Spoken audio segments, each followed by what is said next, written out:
मलाई लाग्छ हामीले फेरि एउटा नयाँ थालनी गर्ने प्रयास गरिरहेका छौँ। यस चिडियाखानाको स्थापना लगभग 91 वर्ष अगाडि भएका युद्ध शमशेरबाट 1932 में निजी सम्पत्तिको रूपमा, निजी मनोरञ्जनको एउटा थलो, रमाइलो गर्ने थलोको रूपमा यसको स्थापना भयो जस्तो लाग्छ। 7 सालको अथवा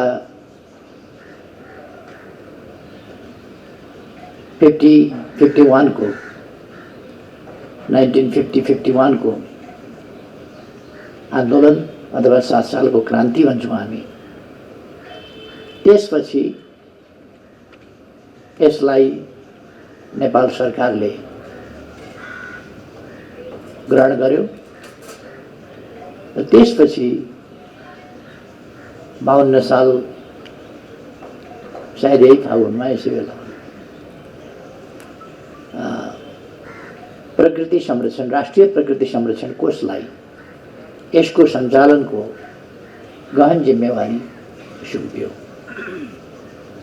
राष्ट्रिय प्रकृति संरक्षण कोषलाई यसको संरक्षण र सञ्चालनको जिम्मेवारी सुम्पिएपछि यसमा क्रमशः सुधार हुँदै आयो र कोभिड-19 ले पर्यटन व्यवसाय र यहाँ आगन्तुकहरूको न्यूनता स्वाभाविक रूपमा भएपछि र छुट्टै प्रबन्ध नभएको हुँदाखेरि यस जूलाई हामीले चिडियाखाना भन्ने गरेका छौँ। यो चिडियाखाना भन्ने शब्दको उत्पत्ति चाहिँ पहिले चराहरू धेरै पाल्ने चलन भएको हुनाले चरा पाल्ने ठाउँलाई चिडियाखाना भनियो। अब बाघ पनि पाल्ने, गैँडा पनि पाल्ने, हात्ती पनि पाल्ने, भालु पनि पाल्ने, चिम्पान्जी पनि हुने ठाउँ चिडिया घर भन्दा जानवर घर जस्तो भएको छ, जङ्गली जनावर घर जस्तो। यसले अलिकति सङ्कट भोग्नु पर्यो यस बीचमा, तर अब त्यो सङ्कटको दिन समाधान भयो, त्यसको अन्त्य भएको छ। अब त्यस्तो सङ्कट पर्दैन, किनभने हामीले कोभिड-19 नियन्त्रण गरेका छौँ, कोभिड-19 विरुद्धको खोप ल्याएका छौँ र दोस्रो चरणको खोपको सिलसिलामा हामी छौँ। तसर्थ अब यसमा भिजिटर्स सङ्ख्या पनि बढ्नेछ, यसको आम्दानी पनि बढ्नेछ र यसको आम्दानी बढाउनका लागि बुढाबुढीहरू, ज्येष्ठ नागरिकहरू हुन त मैले आज पहिलोपल्ट ज्येष्ठ नागरिकको यहाँ टिकटमा सहुलियत पाएर मान्यता पाएँ। ज्येष्ठ नागरिकको सुविधा पाउन थालेपछि सुखको कुरा भन्ने कि दुःखको कुरा भन्ने। टिकटमा 60 रुपियाँ छुट पाइयो, तर म खङ्ग्रङ्ग भएँ। ओहो, ज्येष्ठ नागरिकको सुविधा पो पाइयो त आजबाट भनेर। 150 लाग्ने ठाउँमा मलाई 90 मात्रै लाग्यो, अथवा ज्येष्ठ नागरिकको सुविधा। तर यहाँ थुप्रै कुराहरू, खास गरी योजना आयोगका माननीय सदस्य डाक्टर कृष्ण ओलीले जुन विश्लेषण गर्नुभयो, त्यसभन्दा पछि मैले यसको महत्त्वको बारेमा, यसको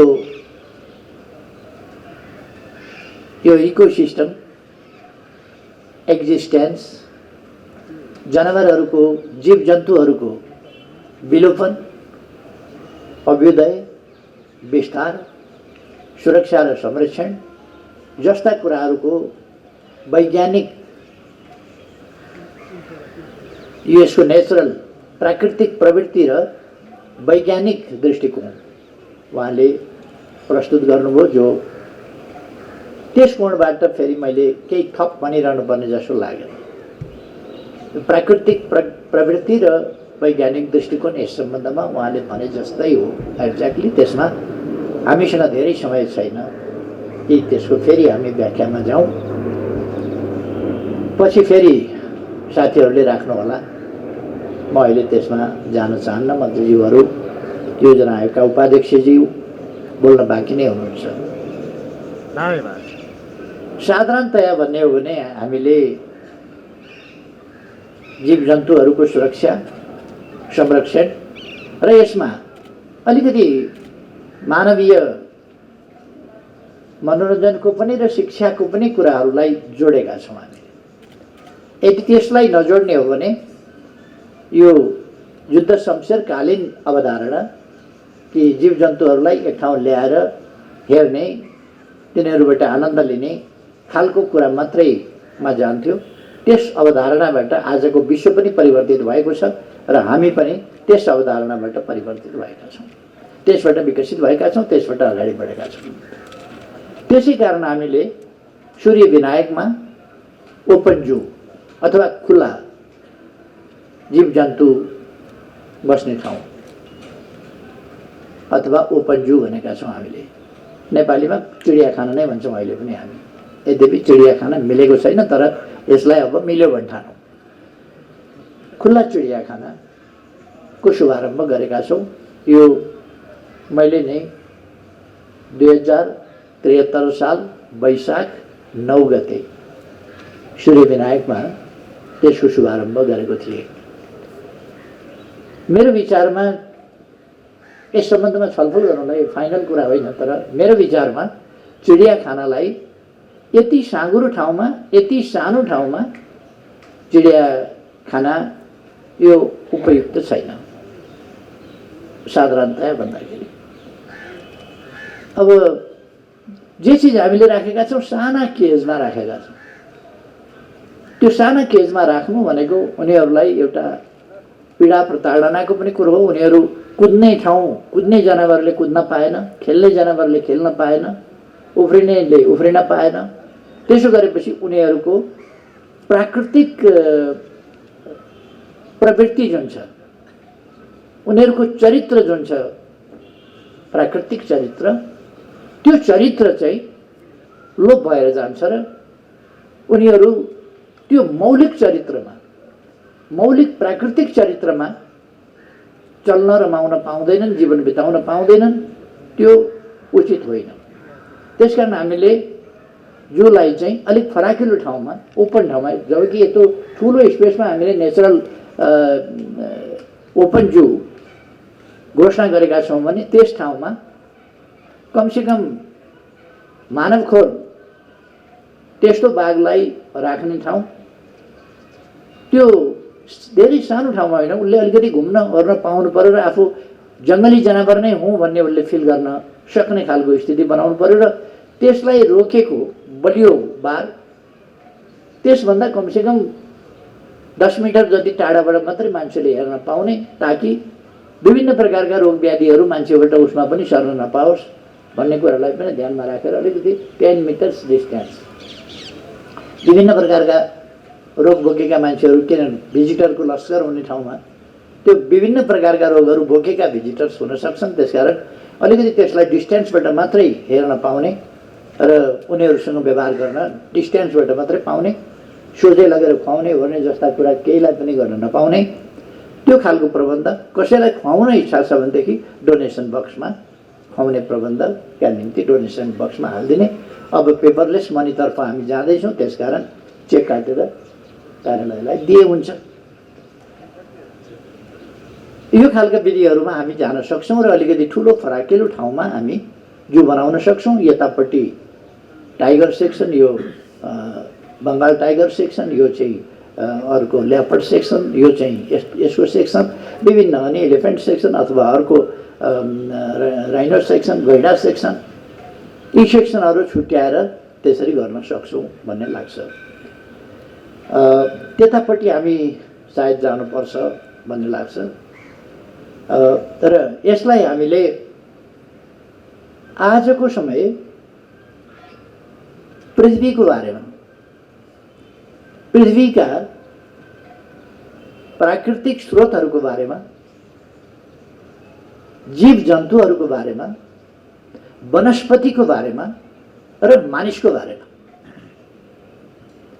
यी कुराहरूको बारेमा र पृथ्वीको बनोट, त्यस बनोटले सिर्जना गरेको वातावरण र इकोसिस्टम, यिनीहरूको महत्त्व, अर्थ, यी कुराहरूको शिक्षा अनिवार्य रूपमा हरेक बालबालिकालाई दिने गरी हरेक विद्यालयले कमसे कम एउटा यहाँनिर एउटा लेक्चर रुम पनि जरुरी हुन्छ। त्यसका लागि ब्रिफिङ रुम, त्यो ब्रिफिङ रुम बनाएर विद्यार्थीहरूलाई राखेर त्यसमा विद्वानहरूलाई बोलाएर पृथ्वी भनेको के हो र पृथ्वीभित्र रहेका चिजहरू, हिमाल के हो, पानी के हो, हिमालमा हिउँ किन छ, रुख बिरुवा के हुन्, जनावरहरू जीवजन्तुहरू के हुन्, वनस्पति र मानिसका बीचको सम्बन्ध के हो, जनावर र मानिसका बीचको सम्बन्ध के हो, शत्रुता कहिले कहिले कन्ट्राडिक्सन र कन्फ्रन्टेसन किन हुन्छ र त्यसको अर्थ के हो, यी सबै कुराहरू लिएर यसको महत्त्व, केही जानवरहरू अत्यन्तै एग्रेसिभ हुन्छन्, भाइलेन्ट हुन्छन्, मांसाहारी हुन्छन्, कोही कोही म्यान इटर पनि हुन्छन्। त्यसको अर्थ, त्यसको वैज्ञानिक अर्थ, त्यसको प्राकृतिक अर्थ र वैज्ञानिक व्याख्या, यी चिजहरूको खास महत्त्व छ। ती कुराहरूको जानकारी बालबालिकाहरूलाई गराउने र उनीहरूलाई मानव जातिको प्रकृतिसँगको सम्बन्ध, समग्र प्रकृतिसँगको सम्बन्ध, वनस्पतिहरूसँगको सम्बन्ध, जीवहरूसँगको सम्बन्ध, पानीसँगको सम्बन्ध, हावासँगको सम्बन्ध, यो कुराहरू हामीले बुझाउन जरुरी छ। मस्तिष्कमा यदि 2 मिनेट अक्सिजन पुगेन भने ब्रेन डेथ हुन्छ। ब्रेन डेथ भइसकेपछि अरू सबै चिजहरू डेथ हुन्छ। भेन्टिलेटरमा राख्न सकिएला, एकछिन 1-2 दिन त्यो मुटु चाहिँ चलाइराख्न सकिएला, तर मान्छे चाहिँ मरिसकेको हुन्छ। ब्रेन डेथ भनेपछि त्यसभन्दा उता जीवित रहेको हुँदैन। ब्रेन डेथ नहुनका लागि अक्सिजन चाहिँ हरदम सप्लाई भइरहनुपर्छ। त्यसकारण हाम्रो फोक्सोले अक्सिजन लिने र त्यो अक्सिजन मुटुमा पठाउने, मुटुले रगत मार्फत मस्तिष्कमा अक्सिजन पुर्याउने र मस्तिष्क स्वस्थ रहने।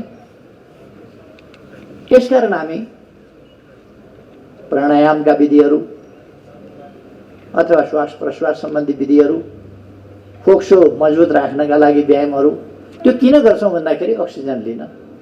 अक्सिजन फोक्सोले लियो भने मात्रै मुटुमा पठाउन सक्छ। मुटु स्वस्थ भयो भने मात्रै त्यसले मस्तिष्कमा पठाउन सक्छ। तर यी सबै चिजका लागि अक्सिजन त उपलब्ध हुनु पर्यो, नेचुरल अक्सिजन, जो हावामा। हामी संसारको जुनसुकै भागमा पुगौँ, जहाँ पुगौँ, त्यहाँ सबभन्दा पहिले हाम्रो कृतज्ञता हुनुपर्दछ त्यस भूमिबाट, त्यस ठाउँबाट हामीले जुन अक्सिजन लिइरहेका छौँ। यति बेर म व्यक्त अव्यक्त हरेक हिसाबले भन्ने हो भने यस ठाउँले मलाई उपलब्ध गराएको अक्सिजन, जसमा म सास फेरिरहेको छु र जीवित छु। यदि यहाँ मलाई अक्सिजन उपलब्ध हुँदैन थियो भने तत्काल जीवनको अन्त्य हुन्थ्यो। त्यसका लागि वनस्पतिसँगको हाम्रो सम्बन्ध, आधा सास हामी फेर्छौँ, हाम्रो फोक्सोले फेर्छ, आधा सास वनस्पतिले फेर्छ, किनभने वनस्पतिले अक्सिजन उत्पादन गर्छ। त्यसकारण वनको महत्त्व छ। वनको महत्त्व भएपछि वन्य जन्तुहरूको महत्त्व छ। अबको मान्यता भनेको वन्य जन्तु, जीवजन्तु, वनस्पति र मानव जाति, यी सबैको जीवनको हक छ यस धरतीमा। त्यसकारण हामीले वनको सम्बन्धमा भनेका छौँ, एउटा बिल्कुल प्राकृतिक वन जसलाई हामीले बेग्लै ढङ्गले प्रयोग गर्छौँ। अलिकति वन हामीले यस्तो राख्नै पर्दछ जहाँ प्राकृतिक हिसाबले नै त्यो वन बढ्न पाओस्, हुर्किन पाओस्, उम्रिन पाओस्, बढ्ने, बुढो हुने, ढल्ने, सड्ने, सड्न पनि पाओस्, सड्नेको पनि आफ्नो प्रक्रिया छ, त्यो नेचरल प्रक्रियामै जान पाओस्। धमिराले पनि गुन्डाउन पाओस्, धमिराको पनि जिन्दगी त्यहाँ होस्, अरू सरीसृपहरूको जिन्दगी त्यहाँ होस्। आगलागीबाट त्यसलाई सुरक्षित राख्ने, तर त्यसलाई हामीले सबै जीवजन्तुहरूको अथवा बिल्कुल प्राकृतिक हिसाबकै त्यसको सर्कल उसले पुरा गर्न पाओस्, त्यस प्रकारको वन। अर्को वन्यजन्तुहरूका निम्ति खास जीवका लागि, खास जनावरका लागि खास प्रकारको वन क्षेत्र, खास स्पेसिस, खास बोट बिरुवाका लागिको वन क्षेत्र र केही समृद्धिका लागिको वन क्षेत्र। वातावरण सँगसँगै समृद्धि पनि हामीले ध्यान दिनुपर्छ। अग्ला रुखहरू जरुरी छ, प्रकृतिले यत्तिकै अग्ला रुखहरू बनाएको होइन। बुट्यानले वर्षा गराउन सहयोग पुर्याउँदैन, अग्ला रुखहरूले वर्षा गराउन सहयोग पुर्याउँछ। त्यसकारण बुट्यानबाट मात्रै हरियाली मात्रै भएर पुग्दैन र अक्सिजन मात्रै आएर पनि पुग्दैन। अक्सिजन त अलिक साना साना रुखहरूले पनि आउँछ, तर वर्षा हुन फेरि ठुला रुखहरू चाहिन्छ। र विभिन्न यो प्रजातिहरू प्रकृतिले यत्तिकै सिर्जना गरेको छैन, जसलाई हामीले संरक्षण गर्न जान्नुपर्दछ, सक्नुपर्दछ र त्यसको सदुपयोग गर्न सक्नुपर्दछ। यस सम्बन्धमा हाम्रो वन मन्त्रालय, हाम्रा निकुञ्जहरू, आरक्षण क्षेत्रहरू, अरू सामुदायिक वनका क्षेत्रहरू र अरू विभिन्नले यस सम्बन्धमा असाधारण योगदान गर्नुपर्छ। तिनै योगदानको सन्दर्भमा आज हामी यो जूको कुरा गर्दैछौँ। जू सङ्कटमा पर्यो अहिले। यसभित्र रहेका जानवरहरूलाई, कर्मचारीलाई त हामी तनखा दिन्छौँ होला, थोरै भए पनि 50%। अब यी जनावरलाई त कोही पनि नआएपछि त 50% पनि हुँदैन, त सङ्कटमा परेनन्।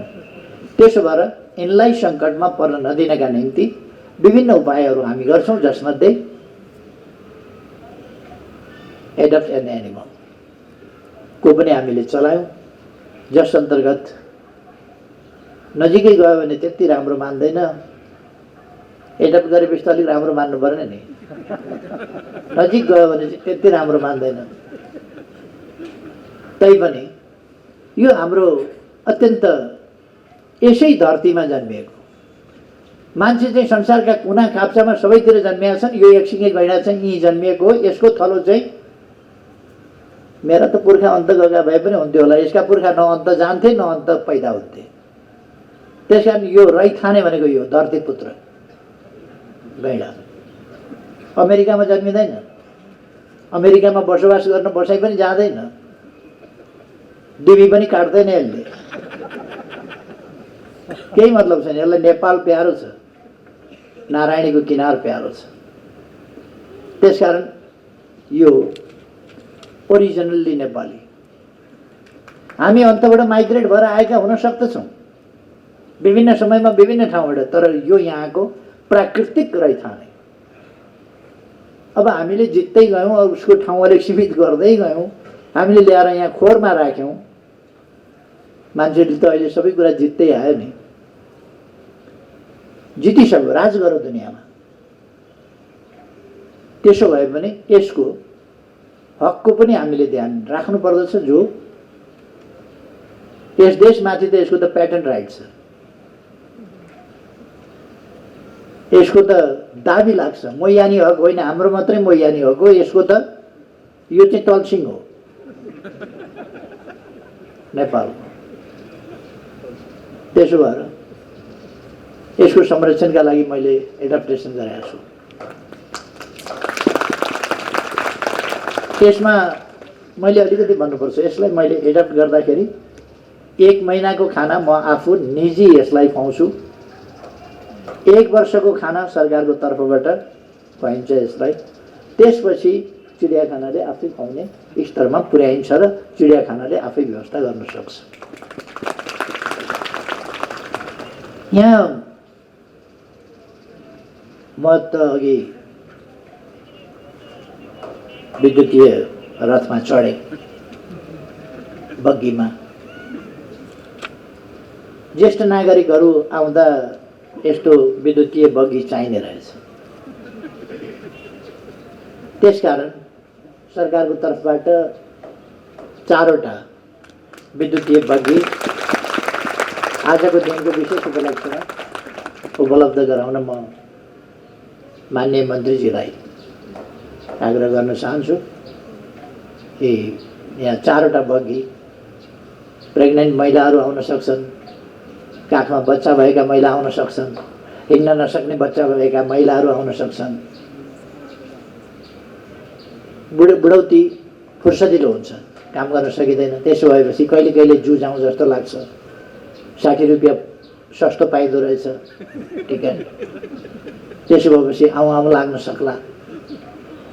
त्यस्तोहरूका लागि पनि कमसेकम गाडीले बाहिरसम्म ल्याउन सक्छ, गाडीभित्र जान सक्दैन। त्यसकारण यो विद्युतीय इलेक्ट्रिक कार्ड यो जरुरी छ भन्ने मलाई लाग्यो। 4वटा उपलब्ध गराइनेछ। यहाँ मैले भन्नुपर्ने कुरा केही भए पनि नभए पनि अब मैले हिँड्नै पर्छ, किनभने मेरो अत्यन्त जरुरी र मैले टाल्न नसक्ने खालको अर्को कार्यक्रम छ। त्यसकारण वातावरणको सम्बन्धमा, वन्यजन्तुको सन्दर्भमा अथवा हाम्रा आरक्षणहरूको सम्बन्धमा, प्रकृति संरक्षण कोषको सम्बन्धमा अथवा यस्ता जूहरूको संरक्षण र विकास कसरी गर्ने, यसको सदुपयोग कसरी गर्ने भन्ने सम्बन्धमा हामी अरू विषय, अरू सन्दर्भहरूमा पनि चर्चा गर्नेछौँ। अहिले म यति भन्न चाहन्छु, 1 महिनाको गैँडाको खाना मैले अघि नै भने मेरो श्रीमतीको पेन्सन आउँछ, त्यसबाट दिइनेछ। किन त्यसो भनेको भने मैले कोभिड रहन्जेलसम्म मेरो पारिश्रमिक दान गरिसकेको छु।